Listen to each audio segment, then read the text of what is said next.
New students, welcome back to my channel mastering education today. तो कल आप लोगों का BE 181 का एग्जाम है। होपफुली आप लोगों ने अभी तक जो हमने 150 क्वेश्चन करे हैं वो कर लिए होंगे। और आज के वीडियो में हम लोग यूनिट 7 से स्टार्ट कर रहे हैं। मैं जितने यूनिट्स कवर हो सकेंगे एक वीडियो में कर लूंगी, बट अगर वीडियो बहुत लॉन्ग हो रही होगी तो मैं एक और वीडियो पोस्ट कर दूंगी और आप फिर बैठकर सारी वीडियो रेगुलर देख सकते हो सुबह पेपर तक। ऑलराइट, तो हम लोग बिना किसी टाइम वेस्ट करे स्टार्ट करते हैं यूनिट 7 से। यूनिट 6 तक जितने क्वेश्चंस थे हमने सारे कर लिए हैं। सबकी प्लेलिस्ट बनी हुई है, मैं प्लेलिस्ट का लिंक आपको यहीं पे कहीं पे मिल जाएगा, ठीक है, ऊपर। आप वो प्लेलिस्ट कर कर सारी वीडियोस को फॉलो करके वीडियोस देख सकते हो और अपनी तैयारी कर सकते हो। अब हम स्टार्ट करते हैं क्वेश्चन नंबर 150 से। देखो, हिंदी और इंग्लिश दोनों के लिए ये एक ही वीडियो है, मैं साथ साथ ही करवा रही हूँ। आप क्वेश्चन देखो, which of the following sources of energy is classified as non conventional? Okay, hydro power, biomass, natural gas और एटॉमिक एनर्जी। सेम हिंदी वाले देखेंगे, निम्नलिखित में से किस ऊर्जा स्रोत को गैर पारंपरिक वर्गीकृत किया जाता है? जल विद्युत, जैव व्यवहार, प्राकृतिक गैस या परमाणु ऊर्जा। ओके, तो इसका आंसर है option number B, biomass. Okay, यानी कि जैव भार। अब ये ऑप्शन क्यों है, यहाँ कॉन्सेप्ट क्लियर समझने की जरूरत है बहुत ज्यादा। पेपर पूरा ये यूनिट 7 जो है एनर्जी रिसोर्सेज पर है, थोड़ा सा डिफिकल्ट यूनिट है, तो आप थोड़ा डिटेल में समझना चीजें। देखो, कन्वेंशनल सोर्सेज वो होते हैं जो हम बहुत लंबे टाइम से यूज कर रहे होते हैं, ठीक है। कन्वेंशनल सोर्सेज ऑफ एनर्जी ऐसे होते हैं जो हम बहुत लंबे टाइम से यूज कर रहे हैं, जैसे कि कोल हो गया, नेचुरल गैस हो गया, हाइड्रो पावर हो गया, एटॉमिक एनर्जी हो गया, ये सब, ठीक है। लेकिन बायोमास एक रिन्यूएबल और नॉन कन्वेंशनल सोर्स है जो वेस्ट मटेरियल, प्लांट्स और ऑर्गेनिक मैटर से एनर्जी जनरेट करता है। इसीलिए यहाँ पे ऑप्शन ए, सी, डी सब कन्वेंशनल कैटेगरी में आते हैं। Hydro power is conventional, natural gas is conventional, atomic energy is conventional. सिर्फ बायोमास ही नॉन कन्वेंशनल है, इसलिए ये कॉन्सेप्ट आपको ये क्लियर होना चाहिए, कन्वेंशनल नॉन कन्वेंशनल का। और नॉन कन्वेंशनल बेसिकली रिन्यूएबल होते हैं और कन्वेंशनल जो होते हैं वो नॉन रिन्यूएबल होते हैं। ओके, ध्यान रखेंगे। मूव करते हैं हम लोग नेक्स्ट क्वेश्चन पे, that is question number 151। Which region in India is the highest producer of mineral oil? अब यहाँ पे आप हिंदी में भी क्वेश्चन देख लो, भारत में खनिज तेल का सबसे बड़ा उत्पादक क्षेत्र कौन सा है? ओके, ऊपरी असम, कैम्बे, कृष्णा गोदावरी बेसिन या फिर Bombay high? Upper Assam, Cambay, Krishna Godavari basin, Bombay high. तो इसका आंसर है option number D, that is Bombay high. Okay, ये एक फैक्चुअल क्वेश्चन है। बॉम्बे हाई आपको जो अरेबियन सी में ऑफशोर ऑयल फील्ड है उसका नाम है। ये इंडिया का सबसे बड़ा क्रूड ऑयल प्रोड्यूसर है और इसको बस आपको याद रखने की जरूरत है। तो ये क्वेश्चन फैक्चुअल है, इसको याद करना पड़ेगा, इसमें कुछ भी समझने वाला नहीं है। ओके, मूव करते हैं नेक्स्ट क्वेश्चन पे, that is question number 152। Economic development leads to declining growth rate of per capita energy demand mainly in which sector? Okay, industrial sector, residential sector, transport sector और commercial sector. Hindi वाले भी देखेंगे, इसका मैंने आपको बता दिया था, इसका आंसर डी है, बॉम्बे हाई। देखो, आर्थिक विकास मुख्य रूप से किस क्षेत्र में प्रति व्यक्ति ऊर्जा मांग की गिरावट की दर की ओर ले जाता है? ओके, कौन सा क्षेत्र है ऐसा? तो देखो, इसका आंसर है इंडस्ट्रियल सेक्टर। लेकिन क्वेश्चन समझो, देखो, जब इकोनॉमी मेच्योर होती है और एफिशिएंसी वगैरह इंप्रूव होती है तो इंडस्ट्रियल सेक्टर में जो पर कैपिटा एनर्जी डिमांड की ग्रोथ रेट है वो स्लो हो जाती है। जब हमारे पास मशीनरी बेटर होगी, टेक्नोलॉजी बेटर होगी, तो हमारी पर कैपिटा एनर्जी की डिमांड कम हो जाएगी, क्योंकि इंडस्ट्रीज एफिशिएंट टेक्नोलॉजी यूज करेंगी, अच्छी टेक्नोलॉजी यूज करेंगी। रेजिडेंशियल, ट्रांसपोर्ट और कमर्शियल सेक्टर में डिमांड जनरली बढ़ती रहती है जैसे जैसे लाइफस्टाइल लोगों के इम्प्रूव होते हैं। इसलिए यहाँ पे करेक्ट आंसर ऑप्शन ए है, इंडस्ट्रियल सेक्टर। ओके, देखो, रेजिडेंशियल सेक्टर कभी भी डिक्लाइनिंग नहीं हो सकता क्योंकि पॉपुलेशन ग्रो हो रही है तो हमें घर वगैरह वो सब चाहिए। ट्रांसपोर्ट भी बढ़ेगा अगर पॉपुलेशन ग्रो होगी, और कमर्शियल सेक्टर भी, क्योंकि हमारी कंजम्पशन भी इंक्रीज होगी। ओके, हिंदी वाले भी देख लेंगे, यहाँ पे ऑप्शन ए करेक्ट आंसर है। ओके, मूव करते हैं क्वेश्चन नंबर 153 की तरफ। Conventional sources of energy include, देखो अभी हमने पढ़ा था कि नॉन कन्वेंशनल कौन से होते हैं, जो रिन्यूएबल होते हैं, तो कन्वेंशनल कौन से होंगे, जो नॉन रिन्यूएबल होंगे। अब कौन सा यहाँ पे नॉन रिन्यूएबल है? Option number B. ओके, जिसको बनने में हजारों साल लगते हैं। तो ऑप्शन बी यहाँ पे करेक्ट है, कुछ समझाने की जरूरत नहीं है, बेसिक डेफिनेशन वाला क्वेश्चन है। मैंने आपको कन्वेंशनल और नॉन कन्वेंशनल में डिफरेंस ऑलरेडी बता दिया है। ओके, यहाँ पे हिंदी वाले देख लेंगे, पारंपरिक ऊर्जा स्रोतों में क्या शामिल है, कोयला, पेट्रोलियम और प्राकृतिक gas. Okay, question number 154, non conventional that is renewable sources of energy include, very easy, option number B, solar, wind, tidal and geothermal. ये सारी रिन्यूएबल होती है। देखो सन हमेशा हमारे पास है, हवा हमारे पास है, तो ये सब ठीक है। हिंदी वाले भी देख लेंगे, गैर पारंपरिक ऊर्जा स्रोतों में क्या शामिल है, तो सौर, पवन, ज्वारीय और भूतापीय ऊर्जा। ठीक है, ऑप्शन नंबर बी। मूव करते हैं नेक्स्ट क्वेश्चन पे, that is question number 155, the primary raw material for nuclear power generation क्या होता है, कोल, यूरेनियम, नेचुरल गैस और बायोमास। देखो बहुत इजी है, न्यूक्लियर पावर में आपको पता है नेचुरल गैस नहीं आएगा, न्यूक्लियर की बात हो रही है ना। बायोमास और नेचुरल गैस तो आप वैसे ही हटा सकते हो। कोल और यूरेनियम में भी आपको पता होना चाहिए कि देखो कोल नहीं आ सकता, कोल से आपको लगता है कि न्यूक्लियर पावर प्रोड्यूस हो सकती है, नहीं, तो यहाँ पे आंसर खुद ही यूरेनियम ही लग रहा है। और ये एक फैक्चुअल क्वेश्चन भी है, इसमें कुछ समझने वाली जरूरत नहीं है, बट आपको मैंने पहले भी बोला है कि ऑप्शंस को एलिमिनेट करके आंसर करा करो। पहले देखा करो कि कौन से ऑप्शन है जो डेफिनेटली आंसर नहीं हो सकते, ओके, उनको हटाया करो और फिर आंसर करा करो। तो यहाँ पे आंसर है option B, that is uranium. ठीक है, क्योंकि nuclear power plants primarily use करते हैं यूरेनियम को एज अ फ्यूल, ताकि वो एनर्जी प्रोड्यूस कर सकें। ओके, हिंदी वाले भी देख लेंगे, परमाणु ऊर्जा उत्पादन के लिए प्राथमिक कच्चा माल क्या है, तो इसका आंसर है B, that is uranium.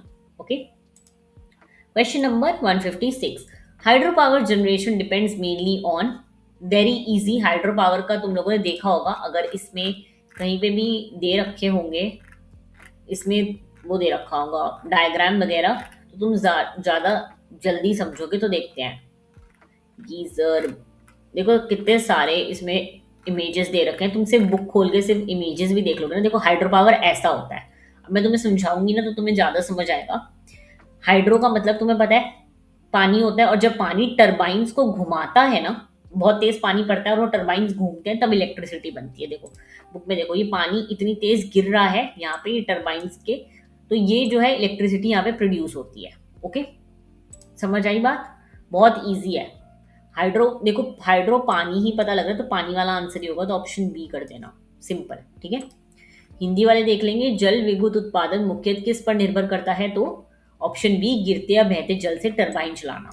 Okay, question number 157, which fossil fuel is considered the cleanest in terms of lower carbon emission per unit energy, यानी कि कौन सा ऐसा फॉसिल फ्यूल है जो सबसे कम कार्बन प्रोड्यूस करता है, तो इसका आंसर है बी, नेचुरल गैस।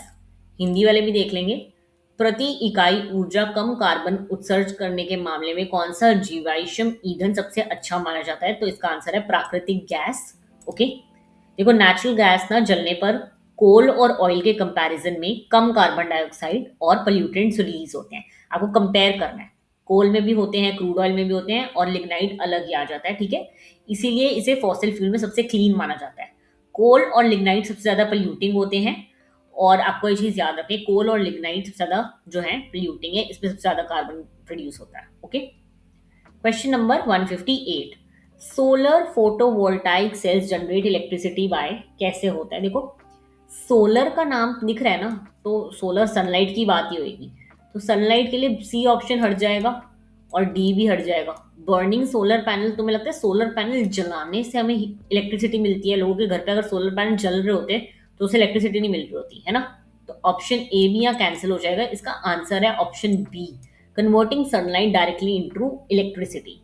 देखो फोटोवोल्टाइक सेल को पीवी सेल्स भी कहा जाता है, तो पीवी सेल्स सनलाइट को डायरेक्टली इलेक्ट्रिसिटी में कन्वर्ट करते हैं फोटोवोल्टाइक इफेक्ट के थ्रू। ओके, कोई बर्निंग या विंड इन्वॉल्व नहीं होता, तो ये एक डेफिनेशन का फैक्चुअल क्वेश्चन है। ओके, हिंदी वाले भी देख लेंगे, सौर फोटोवोल्टाइक सेल किस प्रकार विद्युत उत्पन्न करते हैं, तो इसका आंसर है सूर्य के प्रकाश को सीधा विद्युत में परिवर्तित करके। Okay, question number 159, geothermal energy is derived from, कैसे, तो इसका आंसर है option A, heat stored with in the earth.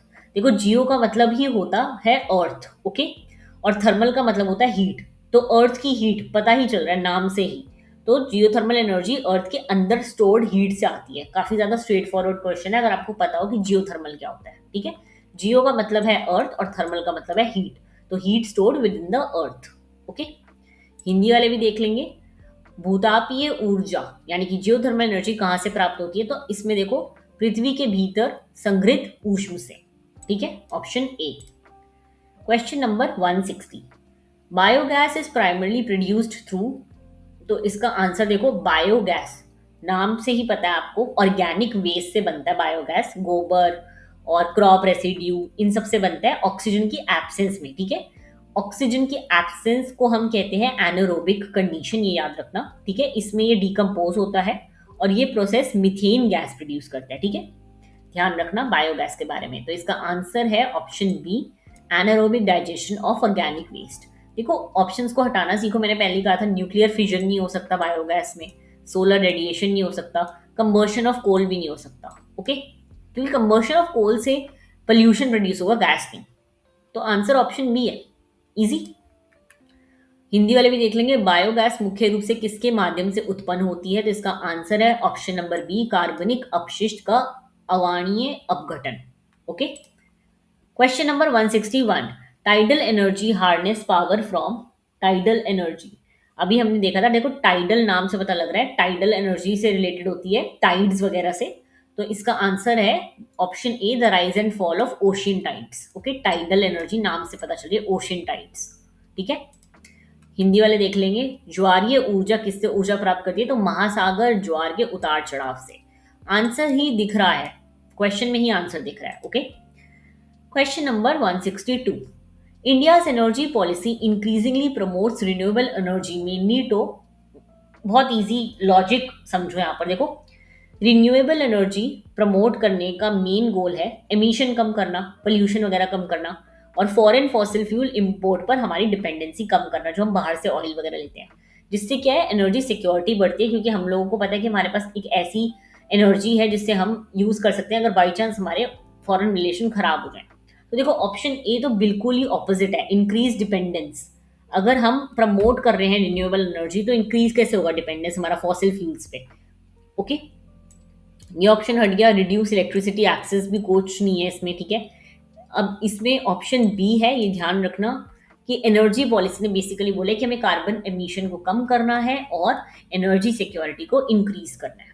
Alright, question number 162 Hindi वाले देख लेंगे, भारत की ऊर्जा नीति नवीकरणीय ऊर्जा को मुख्य रूप से किस उद्देश्य से बढ़ावा दे रही है, तो कार्बन उत्सर्जन कम करने और ऊर्जा सुरक्षा बढ़ाने के लिए। ओके, मूव करते हैं नेक्स्ट क्वेश्चन पे, that is question number 163, the main disadvantage of nuclear energy is. देखो न्यूक्लियर एनर्जी ना एक्चुअली में देखा जाए तो लो कार्बन है, इसलिए ऑप्शन ए तो गलत ही है। ठीक है, large amounts of carbon dioxide नहीं प्रोड्यूस करती वो, ये हटा दो। ओके, ये लार्ज स्केल पावर जनरेट कर सकता है, तो सी भी गलत है, it can not generate large scale power. Nuclear energy से बहुत पावर जो है एनर्जी प्रोड्यूस होती है। ठीक है, और ये रिन्यूएबल तो है नहीं, तो हमें पता है it is not a renewable resource, तो डी भी हट गया। तो option B, the risk of radioactive waste and accident, पता भी है हमें। देखो रेडियो एक्टिव के नाम से हमें पता लग रहा है न्यूक्लियर और रेडियो एक्टिव का यहाँ पे रिलेशन है, इसलिए ऑप्शन बी। ओके, हिंदी वाले भी देख लेंगे, परमाणु ऊर्जा का मुख्य नुकसान क्या है, तो रेडियो धर्मीय अपशिष्ट और दुर्घटनाओं का खतरा। ओके, तभी देखो रेडियो एक्टिव अगर वेव्स वगैरह फैल जाती हैं तो उसका असर कई सालों तक रहता है, तो ये इसका सबसे बड़ा, ऐसी न्यूक्लियर बॉम्ब टेस्टिंग वगैरह इसलिए ही अंडरग्राउंड होती है और ऐसे एरिया में जो आप फिर से एक्सेस ना कर पाओ। Okay, question number 164, wind energy is most efficiently harnessed in areas with very easy, no wind at all हो नहीं सकता, dense forest cover हो नहीं सकता, underground caves हो नहीं सकती, यहाँ तो हवा ही नहीं होगी ना इन दोनों जगह पे, और बी ऑप्शन तो लग ही ना, तो option A, very easy question. Okay, पवन ऊर्जा किन क्षेत्रों में सबसे कुशलता से प्राप्त की जाती है, तो ऑप्शन ए, लगातार उच्च पवन गति वाले क्षेत्र में। Okay, question number 165, which are the following best describes energy conservation, तो इसका देखो एनर्जी हम कैसे सेव कर सकते हैं, इंक्रीजिंग एनर्जी वेस्ट, अगर हम एनर्जी वेस्ट इंक्रीज करें तो इसका मतलब हमारा एनर्जी कंजर्वेशन तो हो नहीं रहा, कंजम्पशन हो रहा है ना, तो ऑप्शन ए तो हट गया। बिल्डिंग मोर पावर प्लांट्स, अगर हम ज्यादा पावर प्लांट बनाएंगे तो हम एनर्जी भी तो ज्यादा कंज्यूम करेंगे। ठीक है, इग्नोरिंग एनर्जी यूज पैटर्न्स, ऐसा तो हो नहीं सकता, हमें एनर्जी पैटर्न्स का ध्यान रखना है कि कितनी कहाँ एनर्जी यूज हो रही है, उस हिसाब से प्रोड्यूस होनी चाहिए। तो ऑप्शंस में ही आंसर है बी, रिड्यूसिंग। रिड्यूस जहां नाम आ गया वैसे भी हमें पता लग जाएगा कि हम कोई चीज कंजर्व कर रहे हैं। ओके, हिंदी वाले देख लेंगे, निम्नलिखित में से कौन ऊर्जा संरक्षण का सबसे अच्छा वर्णन करता है? इसका ऑप्शन बी करेक्ट है, कुशल उपयोग के माध्यम से ऊर्जा खपत को कम करना। Okay, question number 166, fossil fuels are considered non renewable because, very easy, मैंने आपको बताया हुआ है कि देखो नॉन रिन्यूएबल रिसोर्सेज वो होते हैं जिनको बनने में बहुत साल लग जाते हैं, है ना। तो इसका ऑप्शन बी करेक्ट है, take millions of years to form and are depleted faster than replenish, मतलब खत्म होने में कम टाइम लगता है और बनने में बहुत साल, करोड़ों साल लग जाते हैं। ओके, क्वेश्चन 166, जीवाश्म ईंधन को अनवीकरणीय क्यों माना जाता है? तो ऑप्शन बी, उन्हें बनने में लाखों साल लगते हैं और पूर्ण पूर्ति की तुलना में तेजी से समाप्त हो जाते हैं। Okay, question number 167, coal formation primarily results from the compression of, देखो कोल कैसे बनता है, हम यहाँ पे ऑप्शंस देखें, मरीन ऑर्गेनिजम्स का कुछ लेना देना नहीं होगा यहाँ पे। वोल्केनिक ऐश में आप कंफ्यूज हो सकते हो, लेकिन वोल्केनिक ऐश से अगर कोल प्रोड्यूस हो रहा होता तो वोल्केनो तो बहुत सालों में ऐसे इरप्ट होते हैं, तो कैसे हो सकता है? ठीक है, ओशियन सेडिमेंट्स का भी कोई लेना देना नहीं है। तो option B, ancient plant remains under heat and pressure over millions of years. Okay, देखो कोल प्लांट मैटर से बनता है, जैसे कि डेड फॉरेस्ट जो हीट और प्रेशर के थ्रू मिलियन ऑफ ईयर्स में कंप्रेस होके कोल बनाते हैं। ठीक है, पेट्रोलियम के साथ कंफ्यूज मत करना, वो मरीन ऑर्गेनिज्म से बनता है, कोल प्लांट से, ध्यान रखना। जब हीट और प्रेशर लगता है तो एंशिएंट प्लांट्स की वजह से हमें कोल फॉर्मेशन होता है, और जब प्रेशर मरीन ऑर्गेनिजम्स पे होता है तो हमारे पास पेट्रोलियम प्रोड्यूस होता है। ओके, ऑलराइट, हिंदी वाले भी देख लेंगे। क्वेश्चन 167, कोयले का निर्माण मुख्य रूप से किसके संपीड़न से होता है? तो ताप और दाब में लाखों वर्षों में प्राचीन पौधों के अवशेष से। Okay, option B.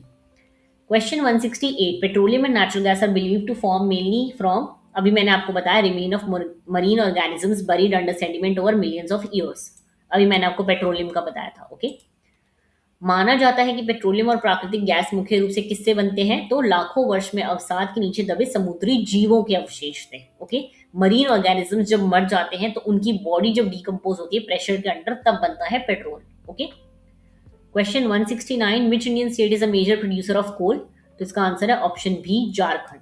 Factual question है, याद रखना है, झारखंड में इंडिया के सबसे बड़े कोल रिजर्व्स हैं। क्वेश्चन 169 हिंदी में देख लेंगे, भारत का कौन सा राज्य कोयले को प्रमुख उत्पादक है? तो इसका आंसर है ऑप्शन बी, झारखंड।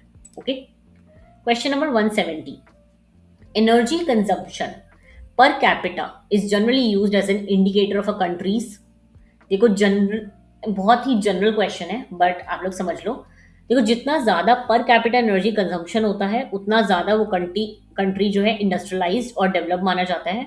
तो इसका आंसर हमें पता लग रहा है कि लेवल ऑफ इकोनॉमिक डेवलपमेंट।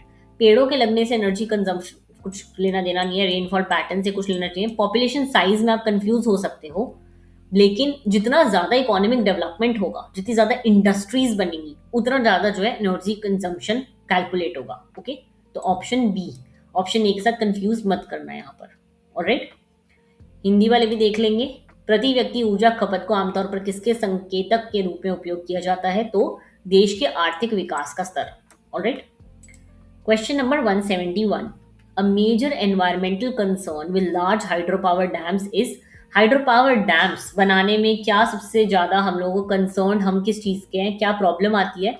तो बहुत ईजी है, देखो डैम्स वगैरह बनती हैं तो ट्राइबल कम्युनिटीज जो वहां रह रही होती हैं आसपास, उनको डिस्प्लेस करा जाता है। तो इसका आंसर बहुत ईजी है, option A, that is displacement of communities and loss of forest और बायोडाइवर्सिटी। ओके, हिंदी वाले देखेंगे, बड़े जल विद्युत बांधों के साथ मुख्य पर्यावरणीय चिंता क्या है? तो समुदायों का विस्थापन और वन जैव विविधता की हानि। Okay, question number 172, which renewable energy source depends directly on the moon's gravitational pull? तो देखो ये थोड़ा सा डिफिकल्ट क्वेश्चन लग सकता है, इसका आंसर टाइडल एनर्जी है। देखो टाइड्स जो होती है, टाइड्स मून के ग्रेविटेशनल पुल की वजह से आती हैं, इसलिए टाइडल एनर्जी डायरेक्टली मून से कनेक्टेड है। ठीक है, ये फैक्चुअल है, इसमें कुछ भी समझने वाली जरूरत नहीं है, कैसे होता है, क्यों होता है, कोई अभी तक नहीं कर पाया है, बट इस चीज को ध्यान रखना। ओके, टाइडल एनर्जी जो है मून के ग्रेविटेशनल पुल के अकॉर्डिंग चलती है। तो कौन सा नवीकरणीय ऊर्जा स्रोत सीधे चंद्रमा के गुरुत्वाकर्षण पर बल पर निर्भर करता है? तो ज्वारीय ऊर्जा, okay, tidal energy. Question number 173 factual question है, the National Solar Mission in India was launched under which broader initiative? तो इसका आंसर है national action plan on climate change, NAPCC। ठीक है, इसके 8 मिशन में से एक है ये, 8 मिशन थे इसके टोटल। हिंदी वाले भी देख लेंगे। क्वेश्चन 173, भारत में राष्ट्रीय सौर मिशन किस व्यापक पहल के तहत शुरू किया गया था? तो इसका आंसर है जलवायु परिवर्तन पर राष्ट्रीय कार्य योजना के तहत। Okay, last question, question 174, energy resources that can be replenished naturally with in a human life time. मतलब हमारे होते होते ये वापस बन जाएंगे, तो इनको हम रिन्यूएबल कहते हैं। वेरी इजी, नॉन रिन्यूएबल वो होते हैं जो नहीं बन पाते। ओके, बहुत इजी था क्वेश्चन। तो ये हमने यूनिट 7 के जो हैं इंपॉर्टेंट क्वेश्चंस कर लिए हैं। अब हम आगे बढ़ते हैं यूनिट 8 पे। ओके, तो अब हम स्टार्ट करते हैं क्वेश्चन नंबर 175 से। ऑलराइट, थोड़ा सा डिफिकल्ट है ये वाला ब्लॉक, ये वाला यूनिट, तो ध्यान से सुनेंगे। जो फैक्चुअल क्वेश्चन होगा मैं आपको बता दूंगी, आप साथ साथ लर्न करना स्टार्ट कर दीजिए। ओके, क्वेश्चन नंबर 175 हमसे पूछ रहा है, seed bank is an example of. देखो, सीड बैंक में ना सीड्स को उनके नेचुरल हैबिटेट से बाहर ले जाकर एक कंट्रोल्ड फैसिलिटी में स्टोर किया जाता है और फ्यूचर यूज के लिए, ठीक है, यानी कि सीड्स वगैरह खरीद लिए गए हैं, जहां पे वो उगे थे वहां नहीं, एक नई जगह पे उनको स्टोर किया जाएगा ताकि आगे जाके यूज करा जाए। इसीलिए ये एक्स सीतु कंजर्वेशन का एग्जाम्पल है। ठीक है, इन सीतु नहीं, क्योंकि इन सीतु में स्पीशीज अपने नेचुरल हैबिटेट में ही प्रोटेक्ट की जाती हैं। ओके, तो ध्यान रखना इस चीज को। एक्स सीतु वो होता है जब आप सीड्स कलेक्ट करके कहीं और लेके जाते हो और कहीं और उगाने की कोशिश करते हो। इन सीतु वो होता है जब आप उसे नेचुरल हैबिटेट में रखते हो। ओके, दोनों समझ आ गए, एक्स सीतु इन सीतु। हिंदी वाले भी देख लेंगे। बीज बैंक किसका उदाहरण है? तो ये सब स्थानीय ब्राह्मण संरक्षण का। ओके, मेरी हिंदी ऐसी ही है, मैं पहले बता चुकी हूँ, तो हिंदी वाले अपने आप क्वेश्चन देखकर कर सकते हैं। एक्सप्लेन में सिंपल ही कर रही हूँ। ओके, क्वेश्चन नंबर 176 देखेंगे। A wide diversity in species composition generally indicates that an ecosystem is. देखो, बहुत ही इजी क्वेश्चन है। जितनी ज्यादा स्पीशीज डाइवर्सिटी होगी, डाइवर्सिटी मतलब अलग अलग तरह की स्पीशीज, ओके, अलग अलग तरह के एनिमल्स होंगे, इकोसिस्टम उतना ही रेजिलियंट और स्टेबल होता है डिस्टर्बेंसेस के अगेंस्ट। कम डाइवर्सिटी वाले इकोसिस्टम ज्यादा वल्नरेबल होते हैं, क्योंकि देखो जहाँ पे कम डाइवर्सिटी है वहाँ पे एक कोई बीमारी फैली तो वो सब में फैल जाएगी और सारे स्पीशीज को जो है खतरा रहता है। लेकिन जितनी ज्यादा डाइवर्सिटी है उन लोगों का उतना ज्यादा जो है एक इम्यून सिस्टम बन जाता है उस चीज को लेकर। ठीक है, तो कम डाइवर्सिटी वाले इकोसिस्टम ज्यादा वल्नरेबल होते हैं किसी भी डिस्टर्बेंस से कोलैप्स होने के लिए। ठीक है, तो ये लॉजिक बेस्ड क्वेश्चन है बेसिकली, जिसका आंसर है option A, likely to be more stable in the long term. ठीक है, जहां पे ज्यादा वैरायटी होगी। हिंदी वाले, प्रजाति संरचना में व्यापक विविधता सामान्यत यह दर्शाती है कि एक परिस्थितिकी तंत्र दीर्घावधि में अधिक स्थिर होने की संभावना रखता है। Option A. Okay, question number 177, the fostering technique has been used to conserve. ये एक फैक्चुअल क्वेश्चन है। देखो, फॉस्टरिंग टेक्निक में एग्स या फिर यंग वंस को रिलेटेड स्पीशीज के थ्रू रेस करवाया जाता है। ठीक है, जैसे कि वॉपिंग क्रेन कंजर्वेशन में मेथड फेमसली यूज हुआ है। डायरेक्ट याद रखना है आपको। फॉस्टरिंग, देखो फॉस्टरिंग का मतलब क्या होता है, हम किसी और का बच्चा लेके पाल रहे हैं, तो ऐसे ही फॉस्टरिंग इसमें भी होती है, एनिमल्स वगैरह में भी। ठीक है, तो एनिमल्स में होपिंग क्रेन होता है एक एनिमल, उसमें ये टेक्निक यूज करी जाती है। हम बुक वगैरह खोल लेते हैं, अगर हमें बुक में कहीं पे भी कोई इमेजेस दिखेंगी या कुछ, तो हम उसका यूज करेंगे, बिकॉज इससे क्या होता है, थोड़ा आपको ज्यादा चीजें याद रहेंगी। ओके, यूनिट 8 हम देख रहे हैं। यूनिट 8 में अगर हमें एक्स सीटू इन सीटू हमने कर लिया कंजर्वेशन। ओके, हम देख रहे हैं कि हमें कहीं पे फॉस्टरिंग टेक्निक मिल जाए। ओके, ताकि हमें कोई इमेज वगैरह मिल जाए और हमारे थोड़ा इजी हो जाए समझना। देखो, फॉस्टरिंग टेक्निक में यही होता है, एग लेइंग एनिमल्स वगैरह आते हैं इसमें। ठीक है, यहाँ पे आपको एग्जाम्पल दे रखे हैं बर्ड्स एंड रेप्टाइल्स वगैरह के। ओके, तो इसमें आप देख सकते हो। Okay, rearing of hopping cranes, ये बहुत ज्यादा सक्सेसफुल रहा है इसमें। ठीक है, फॉस्टरिंग टेक्निक समझ आ गई। हिंदी वाले भी देख लो। क्वेश्चन 177, पालन पोषण तकनीक का उपयोग किसके संरक्षण के लिए किया गया है? तो whooping crane. Okay, question number 178 देखते हैं। इन द मैब प्रोग्राम रन बाय यूनेस्को, मैब स्टैंड्स फॉर, फैक्चुअल क्वेश्चन है, इसको आपको याद रखना है, मैप की फुल फॉर्म होती है man and biosphere, okay, man and the biosphere, okay, not biodiversity में कंफ्यूज हो जाओगे, याद रख लो, man and the biosphere, okay. Option number C, MAB, ठीक है। ये यूनेस्को का प्रोग्राम है sustainable human environment relationship promote करने के लिए, ठीक है। ऑप्शन में सिर्फ स्पेलिंग वर्डिंग का डिफरेंस है, इसलिए एग्जैक्ट नाम याद कर लेना, man and the biosphere. Hindi वालों के भी सेम रहेगा, मानव और जीव मंडल, ठीक है, ऑप्शन सी। क्वेश्चन नंबर 179 देखेंगे, in situ conservation involve protecting species in their natural habitat. अभी मैंने आपको बताया था इन सीतु कंजर्वेशन क्या होती है, ओके। हिंदी वाले देख लेंगे, स्वस्थानीय संरक्षण में प्रजातियों की सुरक्षा कैसे की जाती है, तो उनके प्राकृतिक आवास में, नेचुरल हैबिटेट में रखकर। Question number 180 ex situ conservation involves protecting species outside their natural habitat. अभी हमने पढ़ा था सच एज जू और जीन बैंक्स, ओके। क्वेश्चन 180, भ्राण संरक्षण में प्रजातियों की सुरक्षा कैसे की जाती है, तो उनके प्राकृतिक आवास के बाहर, जैसे कि चिड़ियाघर या जीन बैंक में रखकर, okay, ex situ. Question number 181, project tiger was launched in India in the year 1973, okay, option B 1973। Factual question है, याद करने की जरूरत है, याद कर लेना, ओके। प्रोजेक्ट टाइगर भारत में किस वर्ष शुरू किया गया था, तो ऑप्शन बी 1973 में, okay. Question number 182, the wildlife protection act in India was enacted in 1972। देखो याद रखोगे 72 में वाइल्ड लाइफ को प्रोटेक्ट करने का एक्ट आया, और उसके बाद हमने सोचा कुछ भी ऐसे स्टोरी बना लो, वाइल्ड लाइफ प्रोटेक्ट करनी है, तो हमने 72 में सोचा, बट फिर टाइगर खत्म होने लगे तो हमने टाइगर के लिए नया प्रोजेक्ट लॉन्च कर दिया 73 में, ओके। ऐसे करके याद रखना है, तो थोड़ा ज्यादा याद रहेगा आपको, ऑलराइट।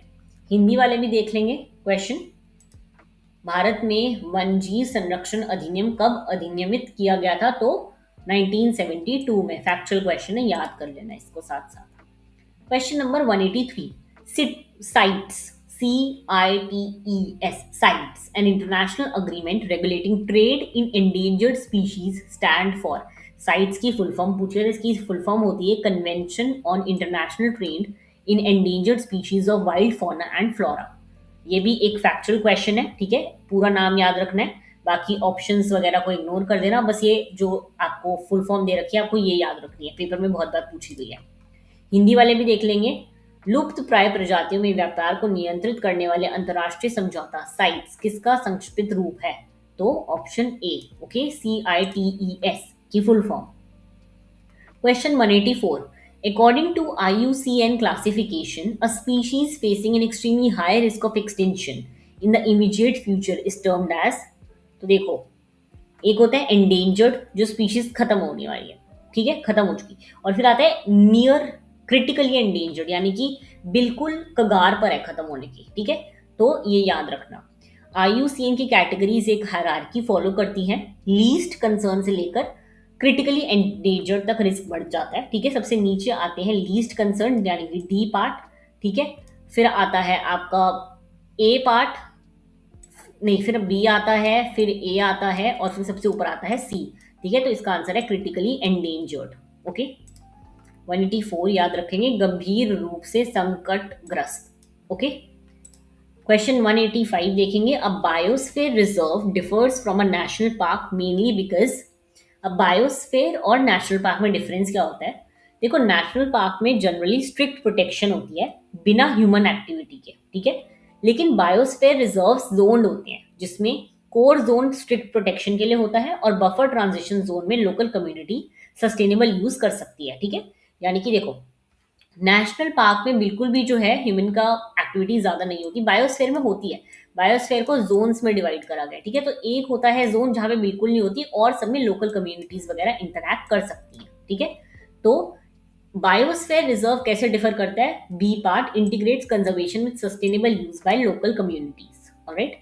क्वेश्चन 185, जीव मंडल रिजर्व राष्ट्रीय उद्यान से मुख्य रूप से किस प्रकार भिन्न है, इसका आंसर है ये स्थानीय समुदाय द्वारा सतत उपयोग के साथ संरक्षण को एकीकृत करता है, ठीक है, option number B. Question number 186, the main threat posed by invasive alien species to native biodiversity is. देखो इन्वेजिव स्पीशीज बाहर से आकर लोकल रिसोर्सेज जैसे कि फूड स्पेस के लिए नेटिव स्पीशीज से कंपीट करती हैं, और कभी कभी डिसीज भी लाती है जिससे नेटिव स्पीशीज डिक्लाइन होती है। देखो, जैसे कि आप समझ लो, क्या समझोगे, एग्जाम्पल कोविड का ही ले लो। एक एलियन स्पीशीज आई, उसने सबके साथ, मतलब सबको खाने के लिए, मास्क वगैरह के लिए, पीपी किट के लिए कितना हम लोगों ने कम्पीट करा, जिसको मिला वो रह गए, जिसको नहीं मिला डिसीजेस भी हो गई, उनकी जगह भी ले ली, तो ये सब ठीक है। तो वो कम्पीट करती हैं जो वहाँ की पहले से स्पीशीज है उनके साथ, ठीक है, कॉजिंग अ डिक्लाइन। ऑलराइट। 186, आक्रामक विदेशी प्रजातियां देशी जैव विविधता के लिए मुख्य रूप से क्या खतरा उत्पन्न करती हैं? तो वह संसाधनों के लिए देशी प्रजातियों को पीछे छोड़ देती है, जिससे उनकी संख्या घटती है। Okay. Question number 187, poaching is a major threat to wildlife primarily driven by. देखो, पोचिंग हमें पता है क्या होता है। अगर हम इसकी बाय डेफिनेशन देखें तो ये इलीगल होती है, और ये मोस्टली जो है टस्क, हॉर्न, स्किन जैसे बॉडी पार्ट्स के लिए इलीगल ट्रेड के लिए किया जाता है। ठीक है, पोचिंग से याद रखना, बेसिकली एनिमल्स को किल करा जाता है उनकी स्किन, हॉर्न्स, टीथ्स और फर वगैरह के लिए। ओके, तो ये इलीगल हंटिंग होती है, अलाउड नहीं है ये। क्वेश्चन 187, शिकार मुख्य रूप से किसके कारण संचालित होता है? शरीर के अंगों, खाल या ट्रॉफी के व्यापार के लिए अवैध शिकार। Okay, option B. Question 188, habitat fragmentation refers to. Basically आपसे डेफिनेशन पूछी गई है। तो देखो, फ्रेगमेंटेशन का मतलब है एक बड़े हैबिटेट को रोड्स, एग्रीकल्चर या अर्बनाइजेशन की वजह से छोटे छोटे आइसोलेटेड पीसेस में तोड़ना।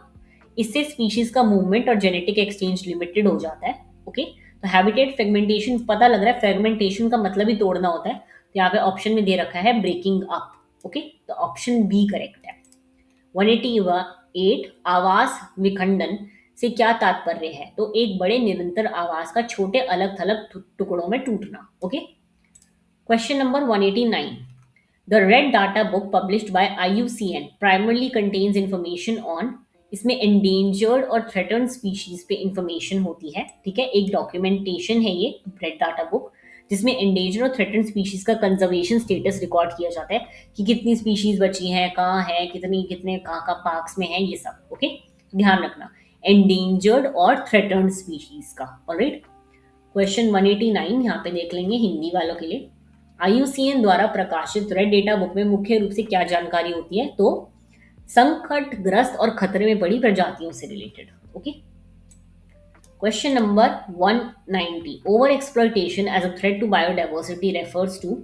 तो देखो, ओवर एक्सप्लॉयटेशन नाम से पता लग रहा है, जब हंटिंग, फिशिंग या लॉगिंग इतनी ज्यादा हो जाती है कि स्पीशीज नेचुरली रिकवर नहीं कर पाती, तब उसे हम ओवर एक्सप्लॉयटेशन कहते हैं। ठीक है, तो इसका आंसर है option B, excessive harvesting of species beyond their capacity to replenish. Sustainable तो हो ही नहीं सकता, क्योंकि ओवर एक्सप्लॉयटेशन और सस्टेनेबल ऑपोजिट है। ठीक है, कंप्लीट प्रोटेक्शन भी नहीं होता सकता, क्योंकि हम ओवर एक्सप्लॉइट कर रहे हैं। ठीक है, तो ऑप्शंस को हटाना सीखो, मैंने बार बार बोला है।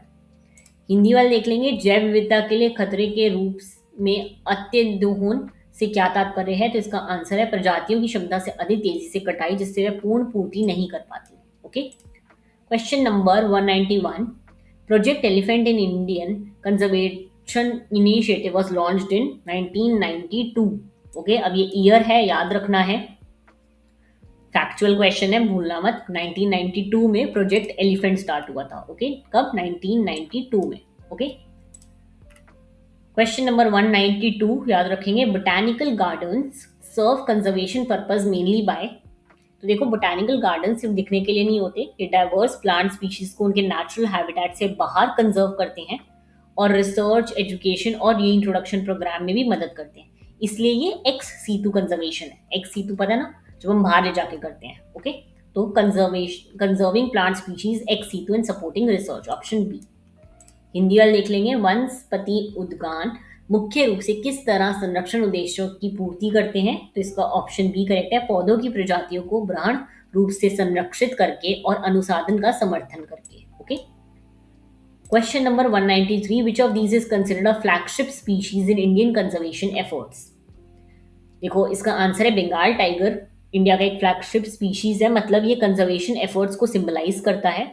और फ्लैगशिप स्पीशीज वही होती है जिसमें हम कंजर्वेशन के लिए एफर्ट्स कर रहे हैं, पब्लिक पॉलिसी वगैरह सपोर्ट कर रहे हैं। पब्लिक पॉलिसी हमने उस स्पीशीज के लिए निकाली है ताकि हम उसको बचा सकें। ओके, तो इसका आंसर है Bengal tiger, option B. Hindi वाले, भारतीय संरक्षण प्रयासों में निम्नलिखित में से किसे प्रमुख प्रजाति माना जाता है? तो इसका आंसर है option B, Bengal tiger. Okay. Question number 194, a wildlife corridor is important because it. देखो, वाइल्ड लाइफ कॉरिडोर ना छोटे छोटे आइसोलेटेड हैबिटेट्स होते हैं, अलग अलग मतलब छोटी छोटी जगहें होती हैं जिनको आपस में कनेक्ट करते हैं, जिससे एनिमल्स मूव कर पाते हैं और जेनेटिक डाइवर्सिटी मेंटेन रहती है। तो इन ब्रीडिंग का रिस्क जो होता है कम रहता है, यानी कि और एनिमल से मिलना जुलना रहता है उनका बेसिकली, ठीक है। तो इसका आंसर है connect fragmented habitats allowing species movement and gene flow. Okay, option number B. Question number 194, वन जीव गलियारा महत्वपूर्ण क्यों है? यह विखंडित आवासों को जोड़ता है जिससे प्रजातियों की गति और जीन प्रवाह संभव होता है। Okay. Question number 195, cryopreservation used in ex situ conservation involves. देखो, क्रायो हम समझते हैं क्या होता है। देखो, क्रायो का मतलब ही कोल्ड होता है, ठीक है। क्रायो सिनोनिम है कोल्ड का।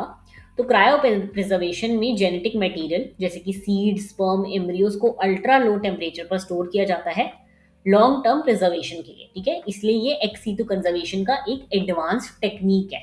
ओके। तो इसका आंसर है storing biological material like seeds और embryos at very low temperature.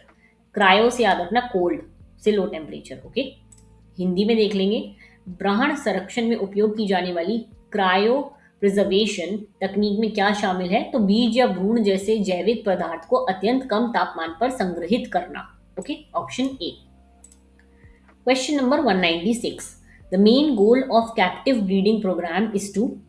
देखो, समझते हैं क्या होता है कैप्टिव ब्रीडिंग। कैप्टिव ब्रीडिंग का फाइनल गोल हमेशा वाइल्ड में स्पीशीज को वापस रीइंट्रोड्यूस करना होता है, परमानेंटली कैप्टिविटी में रखना नहीं होता।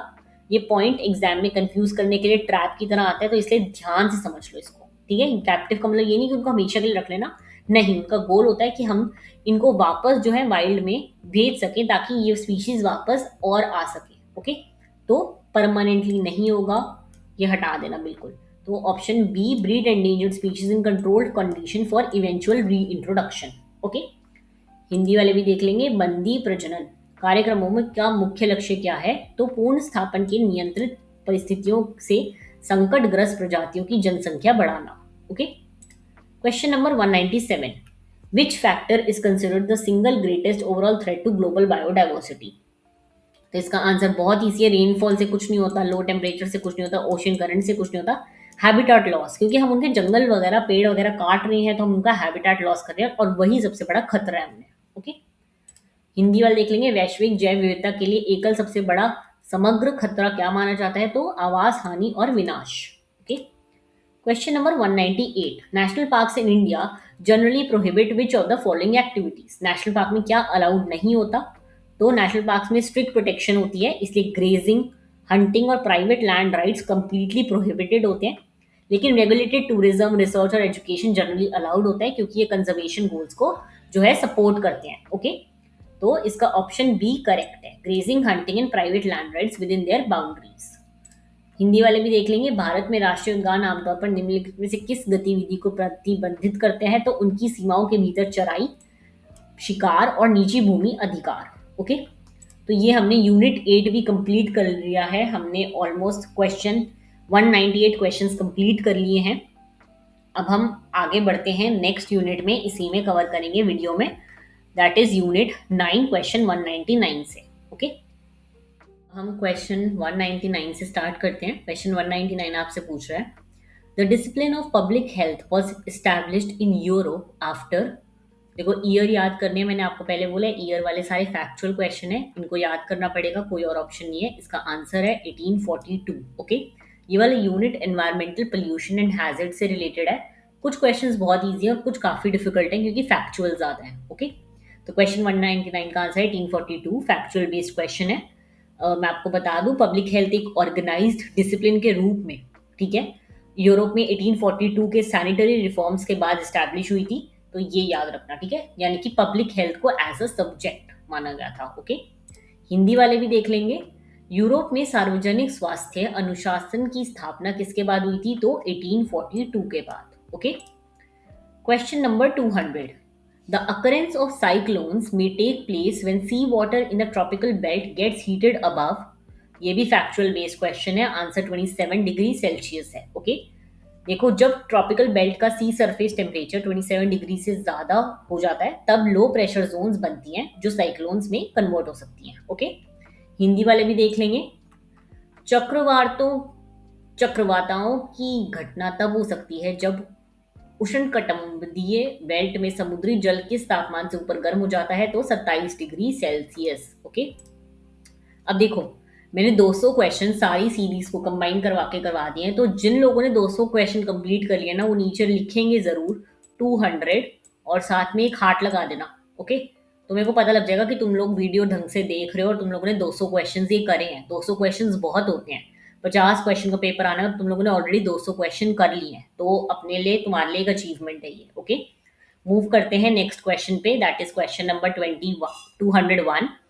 Floods in which two countries together result in about 2/3 of total global flood death? तो देखो इसका आंसर है चाइना एंड बांग्लादेश। ये फैक्चुअल स्टेटिस्टिक है। चाइना और बांग्लादेश दोनों डेंसली पॉपुलेटेड डेल्टाइक रीजन है जो मॉनसून और रिवर फ्लडिंग के लिए प्रोन है, इसलिए ग्लोबल फ्लड्स डेथ को 2/3 हिस्सा यहीं से आता है। ठीक है, यानी कि सबसे ज्यादा जो पॉपुलेशन भी यहाँ पे ज्यादा है दोनों की कंबाइन कर और सबसे ज्यादा डेल्टा यानी कि सबसे ज्यादा पानी के जो आसपास हैं वो यही दोनों है। ठीक है, इसलिए ग्लोबल फ्लड डेथ को 2/3 जो हमारे वर्ल्ड की हैं वो यहीं से आती हैं। ओके, हिंदी वाले भी देख लेंगे। किन दो देशों में बाढ़ के कारण होने वाली कुल वैश्विक मौतों का लगभग 2/3 हिस्सा होता है, तो इसका आंसर है चीन और बांग्लादेश। हम क्वेश्चन नंबर 202 देखते हैं अब।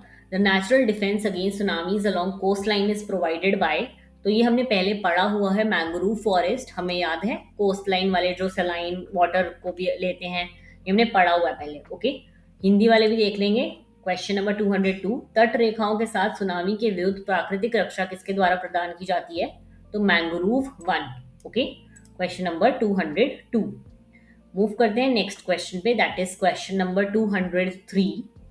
विच toxic gas was release from the chemical plant during the Bhopal gas tragedy?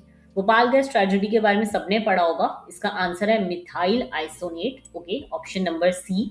1984 में भोपाल गैस ट्रेजेडी हुई थी जिसमें MIC that is methyl isonate gas leak हुई थी एक पेस्टिसाइड प्लांट से, जिससे मैसिव कैजुअलिटीज हुई थी। ओके, काफी ज्यादा इंपॉर्टेंट क्वेश्चन है, मैं बता दूं बहुत बार पेपर में देखा है मैंने क्वेश्चन। ओके, हिंदी वाले भी देख लो। भोपाल गैस त्रासदी के दौरान रासायनिक संयंत्र से कौन सी विषैली गैस निकली थी, तो इसका आंसर है methyl isonite. Okay, question number 204। Which one of the following is a primary pollutant?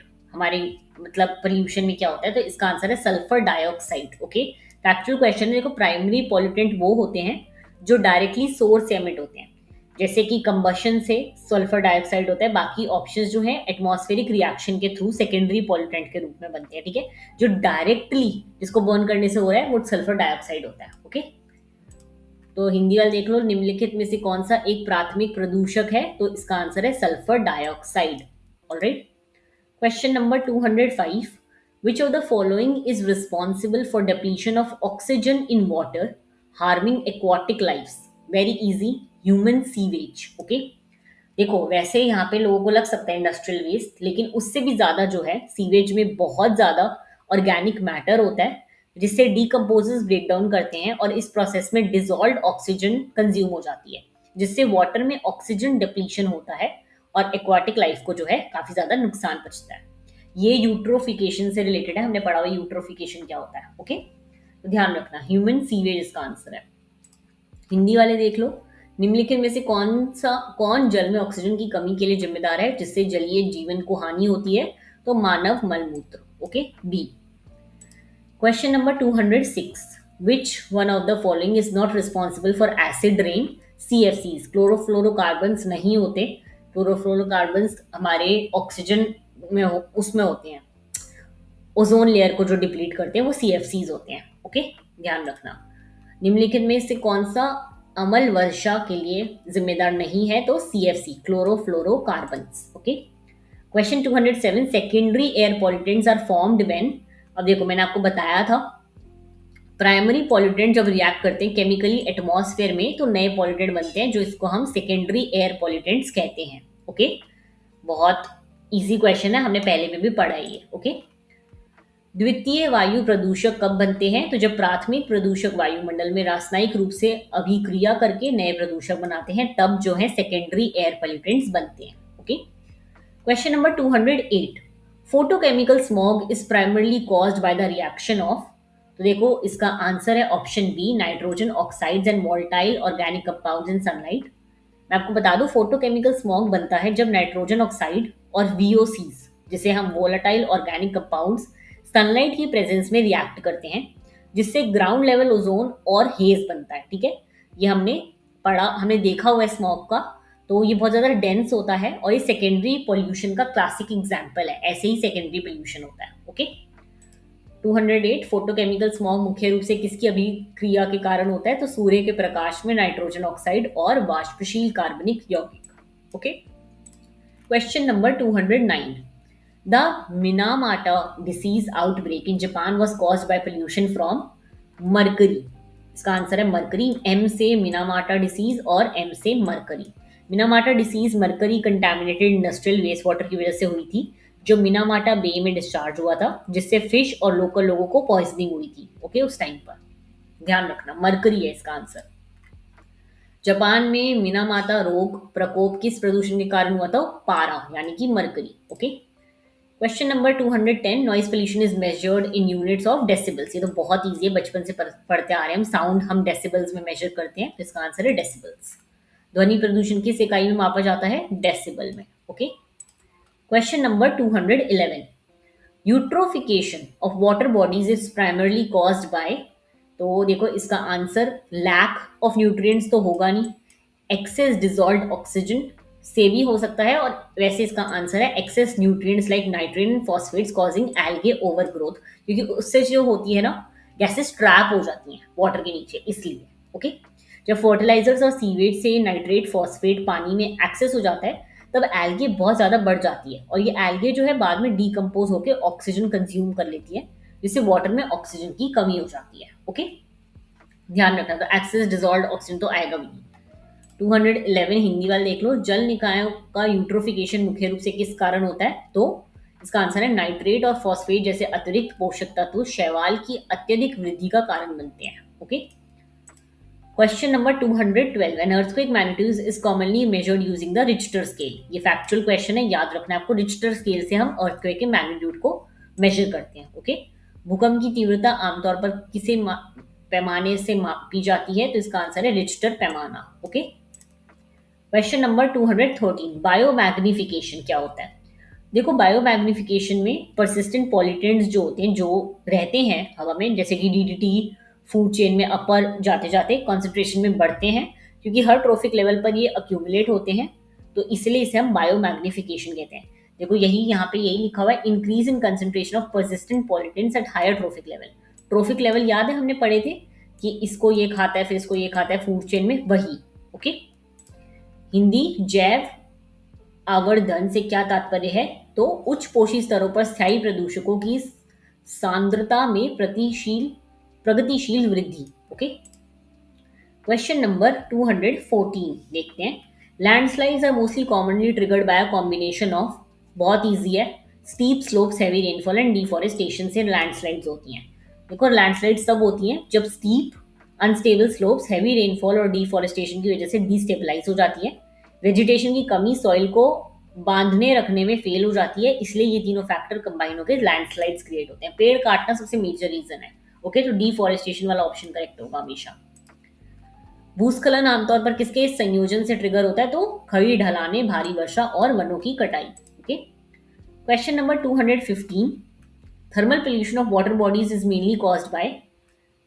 Thermal pollution की बात हो रही है। देखो इंडस्ट्रीज और पावर प्लांट जब अपना हीटेड वाटर, गर्म पानी डायरेक्टली रिवर्स या फिर लेक्स में डिस्चार्ज करते हैं, तब थर्मल पोल्यूशन होता है, जो टेम्परेचर सेंसिटिव एक्वाटिक ऑर्गेनिजम्स को बहुत ज्यादा हार्म पहुंचाता है। ओके, तो यहाँ पे देखो लिखा हुआ है cold mountain run off, excess rainfall, ये कभी भी नहीं हो सकते इसके ऑप्शन, तो ऑप्शन ए। ओके, जल निकायों का तापीय प्रदूषण मुख्य रूप से किसके कारण होता है? तो उद्योगों और बिजली संयंत्रों से गर्म जल का निर्वहन।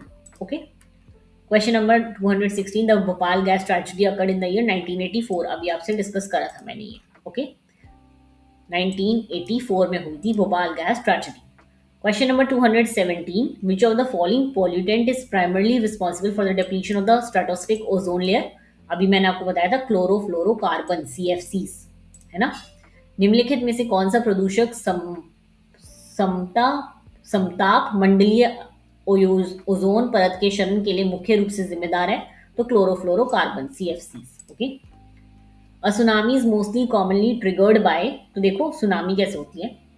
सुनामी ना जनरली अंडर सी अर्थक्वेक की वजह से होती है, जब भूकंप आ रहा है पानी के नीचे, ठीक है, या फिर वोल्केनिक इरप्शन से होती है, या फिर लैंडस्लाइड्स की वजह से, ओशन वाटर के सडन डिस्प्लेसमेंट से जनरेट होता है, ठीक है, एकदम से शॉक होता है उसमें। तो रेनफॉल, विंडस्टॉर्म्स या ड्रॉट कभी भी सुनामी से डायरेक्टली लिंक नहीं रखते। तो इसका आंसर है ऑप्शन बी, अंडर सी अर्थक्वेक और वोल्केनिक इरप्शंस। ओके। सुनामी सबसे आमतौर पर किसके कारण ट्रिगर होती है? तो समुद्र के नीचे भूकंप या ज्वालामुखी विस्फोट। Okay. Question 219, which of the following gases is a major contributor to the greenhouse effect in global warming? हमें पता है कार्बन डाइऑक्साइड इसका आंसर है, इसलिए कहते हैं ज्यादा पेड़ लगाओ, है ना। कार्बन डाइऑक्साइड वाला सबने पढ़ा है। Question number 220, particulate matter that is PM 2.5 refer to particles with a diameter of less than 2.5, ठीक है। PM 2.5 का मतलब है पार्टिकल्स जो 2.5 माइक्रोमीटर से छोटे डायमीटर के होते हैं, जो इतने फाइन होते हैं कि डीप लंग्स तक पेनिट्रेट करते हैं। ओके। 2.5 से कम, ये एक्चुअल क्वेश्चन है, याद करने की जरूरत है आपको। कण पदार्थ किस व्याख्या वाले कणों को संदर्भित करता है? तो 2.5 माइक्रोमीटर से कम वाले। Okay. Question 221, which of the following disease is directly linked to prolonged exposure to fluoride contaminated water? नाम में ही पता लग रहा है फ्लोराइड, तो फ्लोरोसिस। ओके, नाम से ही क्लियर है हमें। देखो, एक्सेस फ्लोराइड वाटर में होने से फ्लोरोसिस होता है, जो बेसिकली टीथ और बोन्स को इफेक्ट करती है, ठीक है। इंडिया के कई पार्ट में हो चुका है लोगों को। निम्नलिखित में से कौन सा रोग फ्लोराइड दूषित पेयजल के लंबे समय तक संपर्क से सीधे जुड़ा है? तो fluorosis. Okay. Question number 222, blue baby syndrome in infants is associated with excess level of which pollutant in drinking water? तो इसका आंसर है नाइट्रेट्स। देखो क्या होता है, एक्सेस नाइट्रेट ड्रिंकिंग वाटर में मिथमाग्लोबिन कॉज करता है, जिससे ब्लू बेबी सिंड्रोम कहते हैं, क्योंकि ये इन्फेंट्स के ब्लड में ऑक्सीजन ट्रांसपोर्ट को इंटरफेयर करता है, ठीक है। तो इसी से जो है उनकी स्किन वगैरह ब्लू होने लग जाती है, ध्यान रखना। ओके। शिशुओं में ब्लू बेबी सिंड्रोम पेयजल में किस प्रदूषक के अत्यधिक स्तर से जुड़ा है? तो नाइट्रेट। ओके। लर्न करने वाले क्वेश्चन ज्यादा है इस वाली यूनिट में। Question number 223, natural hazards become disasters mainly when they, देखो कब नेचुरल, अगर कोई अर्थक्वेक आए, ठीक है, बहुत ज्यादा लेवल वाला अर्थक्वेक आएगा, तो वो कब हमारे लिए डिजास्टर में कन्वर्ट होगा? जब वो ओशन में अकर करेगा? नहीं, ऐसा तो नहीं हो सकता, बहुत बार होता है ओशन में। Predicted well in advance? नहीं, डिजास्टर तो नहीं बढ़ेगा। अगर पहले से ही पता है तो आने वाला है तो हम प्रिपेयर रहेंगे। अकर इन कंप्लीटली अनहैबिटेटेड एरिया, तो भी डिजास्टर नहीं बनेगा, क्योंकि नुकसान ज्यादा नहीं होगा। ये तब बनेगा जब हमारी ह्यूमन पॉपुलेशन में लोग मरेंगे, काफी ज्यादा लॉस ऑफ लाइफ होगा और property. Okay, that is option B. प्राकृतिक खतरे मुख्य रूप से आपदाओं में कब बदले जाते हैं? तो जब वह मानव जनसंख्या को प्रभावित करते हैं, जिससे जान माल की हानि होती है। ओके, तो हमने यूनिट 8 तक कंप्लीट कर ली, यूनिट 9 हमने कंप्लीट कर लिया है। अब हमें यूनिट 10 करना है। यूनिट 10 में एक अलग वीडियो में डाल दूंगी, 10 to 14 I try to cover all the 4 units in one video. तब तक के लिए आप ये सारी सीरीज करो, और आपको नीचे कंप्लीट करके मुझे एक मैसेज जरूर लिखना है कि मैम कंप्लीटेड, ओके, ताकि मुझे पता लगे कि आप लोग कर भी रहे हो या नहीं। ओके, बाकी all the very best for exam. अगर आप लोगों को PDF चाहिए अभी भी, तो आप नीचे दिए गए टेलीग्राम या फिर इंस्टाग्राम लिंक पे मेरे को कांटेक्ट करके PDF परचेज कर सकते हो। ये PDF हिंदी इंग्लिश दोनों में अवेलेबल है, तो जो आप कंफर्टेबल आप उसमें परचेज कर सकते हो। Okay, thank you so much, मिलते हैं नेक्स्ट वीडियो में। All the very best.